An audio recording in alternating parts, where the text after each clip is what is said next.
Do not forget to like, comment, subscribe and share. Who wants to erect a medieval barrier on the border of Texas, a medieval barrier, to build his medieval wall, How ludicrous it is that this government is shut down over a promise the President of the United States couldn't keep. And that America is not interested in having him keep. This idea that he was going to build a medieval wall across the southern border of Texas, that's what they're doing while we're shut down. Washington Examiner. Congressional Democrats are refusing to respond to inquiries about their holiday whereabouts amid jeers from President Trump that they chose Hawaii over Washington during the ongoing partial government shutdown. Trump worked Wednesday to shift blame for the nearly 2-week shutdown, noting that he stayed in Washington during the Christmas and New Year's holidays while top Democrats left town, including incoming House Speaker Nancy Pelosi, D. California, who reportedly visited Hawaii. I was lonely over the weekend. I was in Washington hoping that we'd see a little action, that I'd get a call and say, let's get together and let's work hard. But they chose Hawaii over Washington, Trump said during a cabinet meeting at the White House Wednesday. Democrats are for open borders is gibberish. Build a medieval wall across the southern border of Texas. Democrats are for open borders is gibberish. Who wants to erect a medieval barrier on the border of Texas? Democrats are for open borders is gibberish. Not a wall that the Mexico pays for. Democrats are for open borders is gibberish. Wall he's talking about building? Democrats are for open borders is gibberish. Or from a president who's saying he wants $5 billion to build some antiquated medieval wall that he said Mexico would pay for? Do you think the rest of the world doesn't know that we're not investing in our infrastructure? CNS News. Despite a price tag that the Congressional Budget Office now says was $833 billion, the economic stimulus of February 2009 did not create 400,000 new construction jobs. In fact, according to the Bureau of Labor Statistics, there are now 1,035,000 fewer construction jobs in the United States than there were in January 2009, when Obama was inaugurated, and 925,000 less than in February 2009 when Obama signed his Stimulus Act. That we're not investing in the young generation of Americans? Albert Einstein once said, everybody's a genius, but if you judge a fish by its ability to climb a tree, it will live its whole life believing that it is stupid. Ladies and gentlemen of the jury, today on trial we have modern day schooling. Glad you could come. Not only does he make fish climb trees, but also makes them climb down and do a 10-mile run. Tell me, school, are you proud of the things you've done? Turning millions of people into robots, do you find that fun? Do you realize how many kids relate to that fish?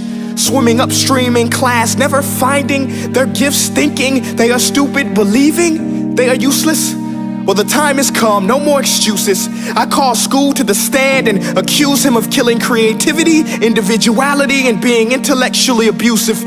He's an ancient institution that has outlived his usage. So, Your Honor, this concludes my opening statement, and if I may present the evidence of my case, I will prove it. Proceed. Exhibit A. Here's a modern day phone. Recognize it? Here's a phone from 150 years ago. Big difference, right? Stay with me. Here's a car from today, and here's a car from 150 years ago. Big difference, right? Well, get this. Here's a classroom of today, and here's a class we used 150 years ago. Now ain't that a shame? In literally more than a century, nothing has changed. Yet you claim to prepare students for the future? But with evidence like that, I must ask, do you prepare students for the future or the past? I did a background check on you and let the record show that you were made to train people to work in factories, which explains why you put students in straight rows, nice and neat. Tell them sit still, raise your hand if you want to speak, give them a short break to eat, and for 8 hours a day tell them what to think. Oh, and make them compete to get an A letter which determines product quality, hence grade A of meat. I get it. Back then, times were different. We all have a past. I myself am no Gandhi. But today, we don't need to make robot zombies. The world has progressed. And now we need people who think creatively, innovatively, critically, independently, with the ability to connect. See, every scientist will tell you that no two brains are the same. And every parent with 2 or more children will confirm that claim. So please explain why you treat students like cookie cutter frames or snapback hats, giving them this one-size-fits-all crap. Watch your language. Sorry, Your Honor, but if a doctor prescribed the exact same medicine to all of his patients, the results will be tragic. So many people would get sick, yet when it comes to school, this is exactly what happens. This educational malpractice, where one teacher stands in front of 20 kids, each one having different strengths, different needs, different gifts, different dreams, and you teach the same thing the same way? That's horrific. Ladies and gentlemen, the defendant should not be acquitted. This may be one of the worst criminal offenses ever to be committed.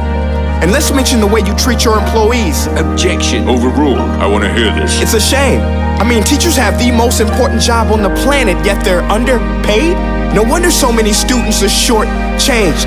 Let's be honest, teachers should earn just as much as doctors, because a doctor can do heart surgery and save the life of a kid, but a great teacher can reach the heart of that kid and allow him to truly live.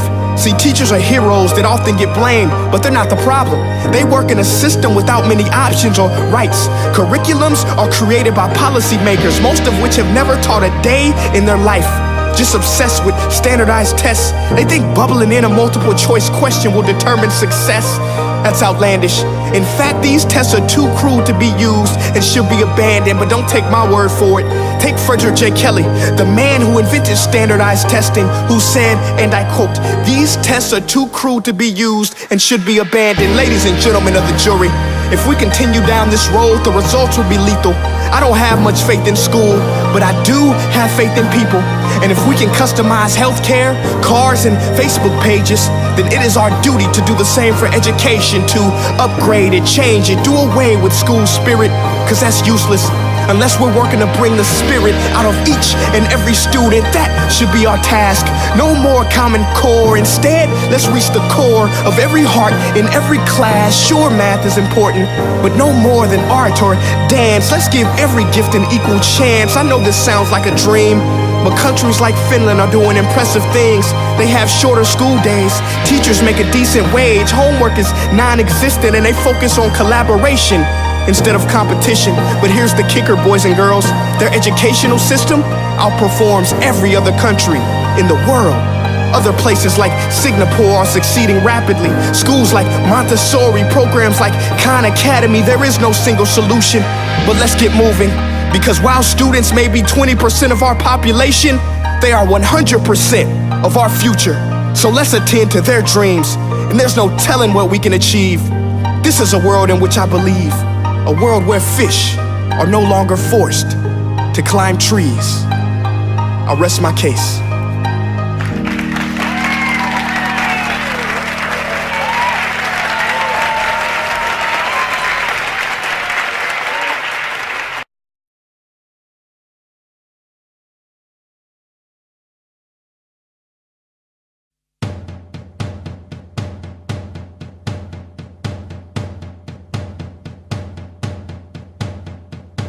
Give me some seconds, I need to get some food today. My friends are at the corner store getting junk so they don't waste away. My lover ate 2 grams of meat, just about to starve. My bread was taken by some school bully, asking about some more. And I know I gave up on food months ago.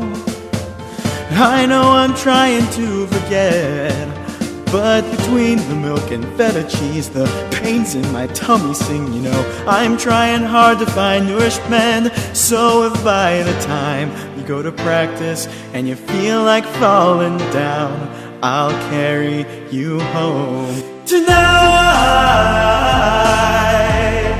we are hungry,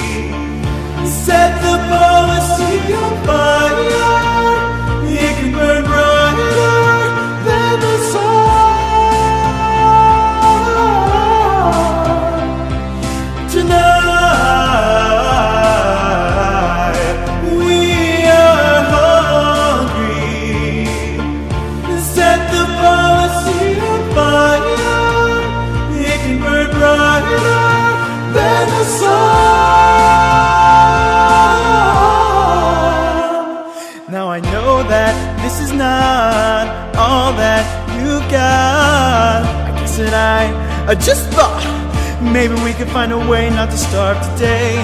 But our friends are back, and they're filled right up, 'cause they found somewhere to find lots of food tonight. We are hungry. Set the policy on fire. It could burn brighter than the sun.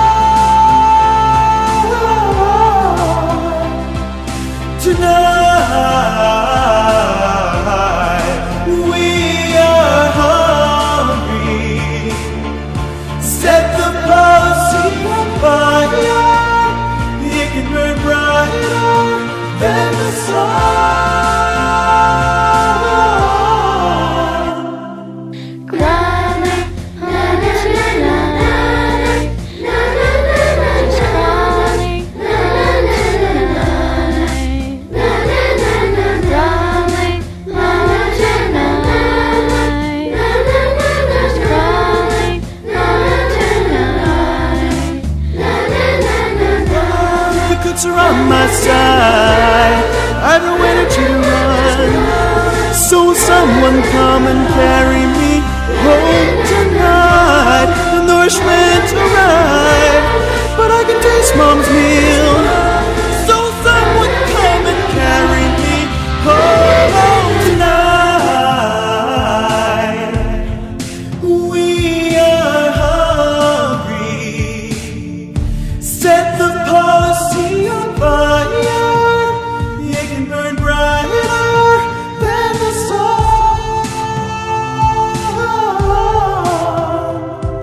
Tonight,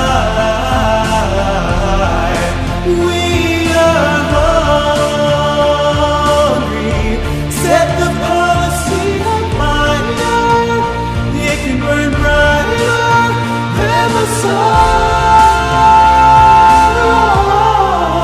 So if by the time it's all over and you feel like falling down, I'll carry you home tonight.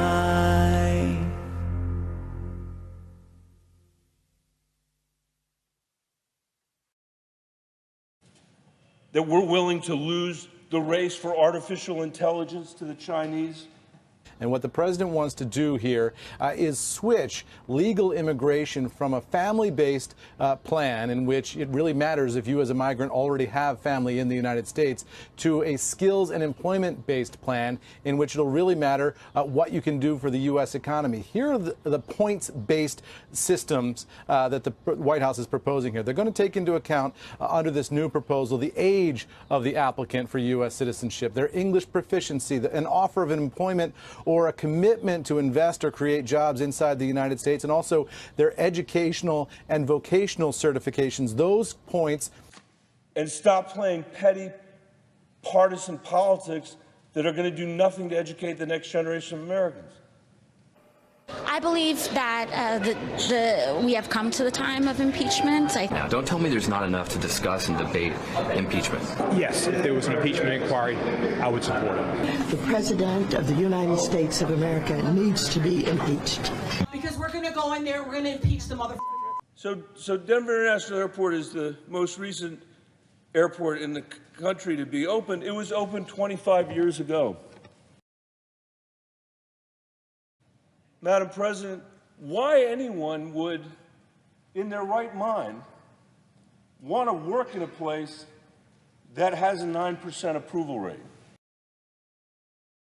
But because it's corrupt, or because it can't get its act together, or because it's too far away from the people, or because, I would say, because it's populated by a bunch of self-interested politicians who don't care about the priorities of the American people.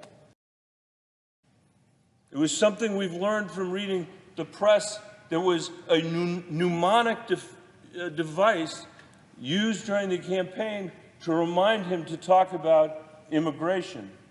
Oh, no. Are you crazy? in an effort to divide Americans from one another. Instead of in an effort to bring us together.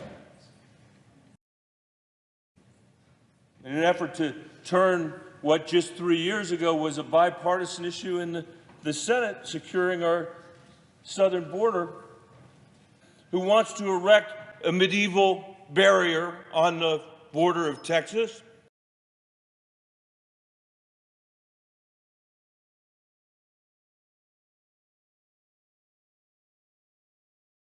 Hope you've learned something and you've enjoyed. If so, you know what to do.